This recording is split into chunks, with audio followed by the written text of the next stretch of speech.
ಕರುನಾಡ ಕಿರಣ, ನಾಡು ನುಡಿ ಸುದ್ದಿ ಸ್ವಾರಸ್ಯ. ಸಚಿವ ಪ್ರಿಯಾಂಕ ಖರ್ಗೆಗೆ ಬೆದರಿಕೆ ಕರೆ ಪ್ರಕರಣ ಆರೋಪಿ ಬಂಧನ.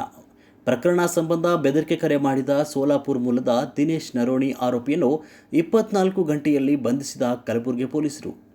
ಮಹಾರಾಷ್ಟ್ರದ ಲಾತೂರ್ನಲ್ಲಿ ಆರೋಪಿಯನ್ನು ಬಂಧಿಸಿದ ಕಲಬುರಗಿ ಪೊಲೀಸರು ಫೋನ್ ಕರೆ ಮಾಡಿದ ಬಳಿಕ ಸೋಲಾಪುರದಿಂದ ಲಾತೂರ್ಗೆ ಪರಾರಿಯಾಗಿದ್ದ ದಿನೇಶ್, ಹೀಗಾಗಿ ಬೆಂಗಳೂರು ಹಾಗೂ ಕಲಬುರಗಿ ಪೊಲೀಸರು ಜಂಟಿ ಕಾರ್ಯಾಚರಣೆ ನಡೆಸಿ ಆರೋಪಿಯನ್ನು ಬಂಧನ ಮಾಡಲಾಗಿದೆ. ಇಂದು ರಾತ್ರಿವರೆಗೆ ಬೆಂಗಳೂರು ಸದಾಶಿವನಗರ ಪೊಲೀಸ್ ಠಾಣೆಗೆ ಆರೋಪಿಯನ್ನು ಕರೆತರುವ ಸಾಧ್ಯತೆ ಇದೆ. ಆರೋಪಿ ದಿನೇಶ್ ಪೊಲೀಸರ ಮುಂದೆ, ನಾನು RSS ಕಾರ್ಯಕರ್ತನೂ ಅಲ್ಲ ಮತ್ತು ನಾನು ಒಬ್ಬ ವ್ಯಾಪಾರಿ ಅಂತ ಹೇಳಿದಲ್ಲದೆ, ನಾನು ಕುಡಿದ ಮತ್ತಿನಲ್ಲಿ ಗೂಗಲ್ನಲ್ಲಿ ಅವರ ನಂಬರ್ ತಗೊಂಡು ಕರೆ ಮಾಡಿದ್ದೀನಿ ಅಂತ ಒಪ್ಪಿಕೊಂಡಿದ್ದಾನೆ ಅಂತ ಮಾಹಿತಿ ತಿಳಿದು ಬಂದಿದೆ.